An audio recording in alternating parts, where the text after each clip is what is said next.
যেমন দামি, কারণ কি লাইলাতুল কদরের রজনীতে আমি কুরআনুল কারীম নাযিল করেছি। ইন্না আনজালনাহু ফি লাইলাতিল কদর ওয়া মা আদরাকা মা লাইলাতুল কদর লাইলাতুল কদরি খায়রুম মিন আলফি শাহর। লাইলাতুল কদরটা কি? বলে এক রাতের ইবাদত করব, বান্দার সওয়াব পাবে 1000 মাসের চাইতে বেশি। 1000 মাস ইবাদত করলে বান্দার যে সওয়াব হবে, বান্দা শুধু লাইলাতুল কদরের রজনীতে আল্লাহকে পাওয়ার আশায় ঈমানের সাথে আমল করবে, ওই বান্দার সওয়াব হবে 1000 মাসের চাইতেও বেশি। তাহলে এই রাত্রি আমাদের পাওয়ার দরকার আছে না নাই? এই রাত্রি পাওয়ার জন্য আমাদেরকে কি করতে হবে? আমাদের করণীয় কি? রাসূলুল্লাহ সাল্লাল্লাহু আলাইহি ওয়াসাল্লাম এই রাত্রিকে পাওয়ার জন্য পুরা রমজান মাস ইতিকাফ করতেন। কি করতেন? ইতিকাফ করতেন। নির্দিষ্ট একটা জায়গার মধ্যে রাসূলুল্লাহ সাল্লাল্লাহু আলাইহি ওয়াসাল্লাম চলে যেতেন। যাওয়ার পর ওই নির্দিষ্ট জায়গা থেকে রাসূলুল্লাহ সাল্লাল্লাহু আলাইহি ওয়াসাল্লাম ইবাদত বন্দেগী করতেন। নির্দিষ্ট জায়গায় কেন যাইতে হবে? বান্দা যদি নির্দিষ্ট জায়গা ছাড়া অন্য কোথাও চলে যায়, ওই বান্দার দ্বারা গুনাহ সংগঠিত হয় কি হয় না? বান্দা যখন মসজিদে থাকে, বান্দার গুনার প্রতি আগ্রহ থাকে না।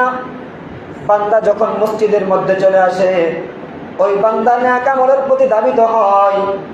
ওই বান্দা যত বেশি নেক আমল করতে পারে, বান্দা সেই চিন্তাই করে কিভাবে বেশি বেশি নেক আমল করা যায়। মসজিদে আসলে বান্দার সেই চিন্তাই আসে। কিন্তু যখন বান্দা মসজিদ থেকে বের হয়ে যায়, বান্দা চিন্তা করে কিভাবে আমি হারাম ভাবে উপার্জন করতে পারি,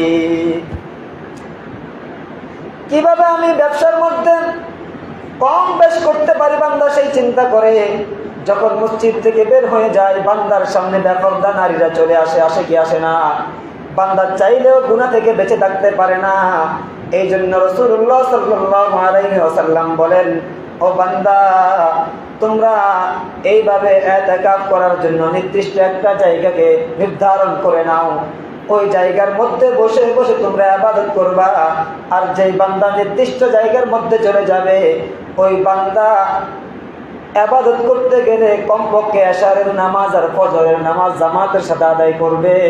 যদি মসজিদে থাকে, মসজিদের মধ্যে কমপক্ষে বান্দা অন্য কোনো আমল করতে পারুক বা না পারুক, কমপক্ষে বান্দা এশারের নামাজ জামাতের সাথে আদায় করবে এবং ফজরের নামাজ জামাতের সাথে আদায় করবে। রাসূলুল্লাহ সাল্লাল্লাহু আলাইহি ওয়াসাল্লাম বলেন, যে ব্যক্তি এশারের নামাজ এবং ফজরের নামাজ জামাতের সাথে আদায় করলো, সেই ব্যক্তি যেন পুরা রাত ইবাদত করার সওয়াব পেয়ে গেল। তাহলে ইতিকাফ করার গুরুত্ব আছে না নাই? ইতিকাফ করলে কমপক্ষে আমি গুনাহ থেকে বেঁচে থাকতে পারবো।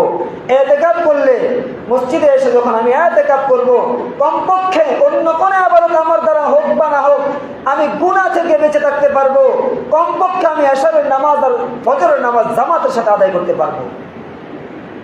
এশারের নামাজ আর ফজরের নামাজ যদি আমি জামাতের সাথে আদায় করতে পারি, রাসূল বলেন এই ব্যক্তি যেন পুরা রাত ইবাদতের মধ্যে কাটাই দিল। তাহলে আমাদের চিন্তা কিসের? এখন ইতিকাফ 3 প্রকার। ইতিকাফ কয় প্রকার? 3 প্রকারের ইতিকাফ আছে। একটা হচ্ছে ওয়াজিব, এক প্রকারের ইতিকাফ, সেটা ওয়াজিব। ওয়াজিব ইতিকাফ কোনটা? যখন বান্দা কোনো অসুস্থ হয়ে গেল, বান্দা আল্লাহর কাছে নিয়ত করলো, আমি যখন সুস্থ হয়ে যাব, আমি আল্লাহর জন্য 1 দিনের জন্য ইতিকাফ করব, 5 দিনের জন্য ইতিকাফ করব, 1 ঘন্টার জন্য ইতিকাফ করব। বান্দা নিয়ত করেছে। ওই বান্দা যখন সুস্থ হয়ে যাবে, ইতিকাফ করা বান্দার জন্য ওয়াজিব হয়ে যায়।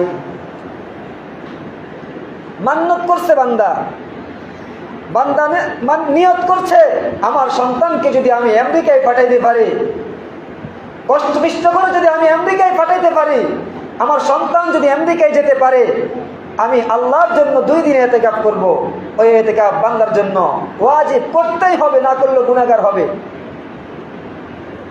আরেকটা ইতিকাফ হচ্ছে নফল ইতিকাফ। নফল এতেকাফ সেটা কি?